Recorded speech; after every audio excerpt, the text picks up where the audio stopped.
मुंबईत जन्माला आलं विचित्र बाळ. आई तर आई, डॉक्टरही हैराण. जगात पहिल्यांदाच अद्भुत प्रकार. नेमकं असं काय घडलं की प्रसूती कक्षात काही क्षणांसाठी शांतता पसरली आणि नंतर सर्व नस बाहेर पडाल्या. डॉक्टर घामाघूम झाले. नेमकं काय घडलं?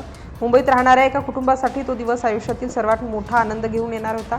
घरात पहिल्यांदाच बाळाचं आगमन होणार असल्याने सगळीकडे उत्साहाचं वातावरण होतं. अनेक महिन्यांच्या प्रतीक्षेनंतर अखेर प्रसूतीची वेळ जवळ आली आणि कुटुंबातील प्रत्येक सदस्य आनंदाच्या बातमीची वाट पाहत होता. गरोदर महिलेची प्रकृती लक्षात घेऊन तिला रुग्णालयात दाखल करण्यात आलं. डॉक्टरांनी आवश्यक तपासण्या सुरू केल्या.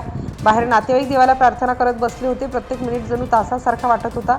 आज डॉक्टर आपलं काम करत होते तर बाहेर प्रत्येकाच्या मनात फक्त एकच प्रश्न होता, आई आणि बाळ दोघेही सुरक्षित तर असतील ना? काही वेळानंतर प्रसूती पूर्ण झाली. नवजात बाळाचा आवाज ऐकू येईल आणि सगळे आनंदाने एकमेकांना मिठ्या मारतील अशी अपेक्षा होती. पण त्या क्षणी वातावरणात काहीतरी वेगळंच जाणवत होतं. डॉक्टरांच्या चेहऱ्यावर अचानक गंभीर भाव दिसू लागले. प्रसूती कक्षातील कर्मचारी काही क्षण शांत झाले. अनुभवी डॉक्टरही बाळाकडे पुन्हा पुन्हा पाहू लागले. काहीतरी अत्यंत दुर्मिळ त्यांच्यासमोर होतं. अशा प्रकारची परिस्थिती रोजच्या वैद्यकीय सेवेत पाहायला मिळत नाही. बाहेर उभ्या असलेल्या नातेवाईकांना डॉक्टरांनी लगेच कोणतीही माहिती दिली नाही. आधी बाळाची तपासणी सुरू झाली. प्रत्येक गोष्ट काळजीपूर्वक पाहिली जात होती, कारण पुढील निर्णय त्या तपासण्यांवरच अवलंबून होता. आईला जेव्हा बाळाबद्दल विचारायचं होतं तेव्हा डॉक्टरांनी तिला शांत राहण्याचा सल्ला दिला. कोणालाही घाईघाईने काही सांगितलं गेलं नाही. प्रत्येकजण योग्य माहितीची वाट पाहत होता.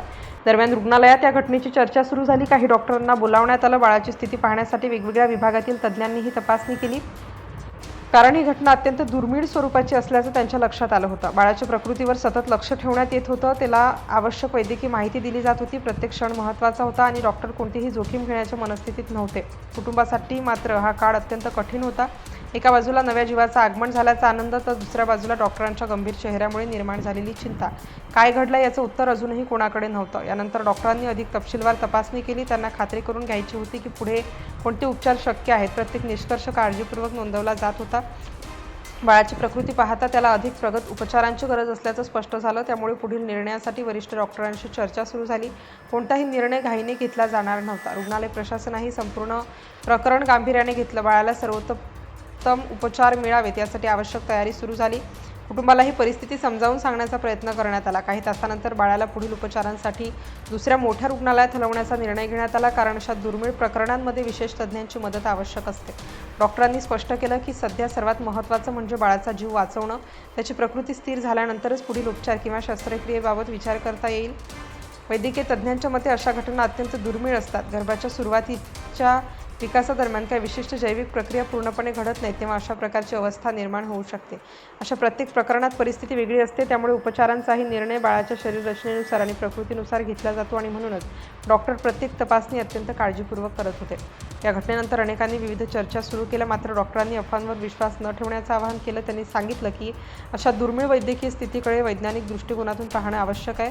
दरम्यान बाळाला विशेष उपचारासाठी सायन येथील लोकमान्य टिळक महानगरपालिका सामान्य रुग्णालयात हलवण्यात आलं. तेथे तज्ज्ञ डॉक्टरांचं पथक त्यांच्यावर उपचार करत आहे. आता प्रश्न असा होता की या संपूर्ण घटनेमागचं खरं नेमकं कारण काय? प्रसूती कक्षात डॉक्टर एवढे का थबकले होते? कुटुंबावर असा धक्का का आला होता? अखेर डॉक्टरांनी सत्य स्पष्ट केलं की कोणताही गूढ चमत्कार किंवा अलौकिक घटना नव्हती. त्या नवजात बाळाचा जन्म अत्यंत दुर्मिळ वैद्यकीय स्थितीसह झाला होता. त्या बाळाला सयामीजुळे कॉन्जॉइंट ट्विन्स अशी अवस्था होती, म्हणजेच एकाच धडाला 2 डोकी जोडलेली होती. अशा प्रकारची अवस्था अत्यंत दुर्मिळ असून साधारण 50,000 ते 1,00,000 जन्मांमध्ये एखाद्या वेळी असं आढळतं. बाळाची प्रकृती गंभीर असल्याने त्याच्यावर तज्ज्ञ डॉक्टरांकडून उपचार सुरू आहेत आणि पुढील वैद्यकीय निर्णय त्याची प्रकृती स्थिर झाल्यानंतरच घेतला जाणार आहे.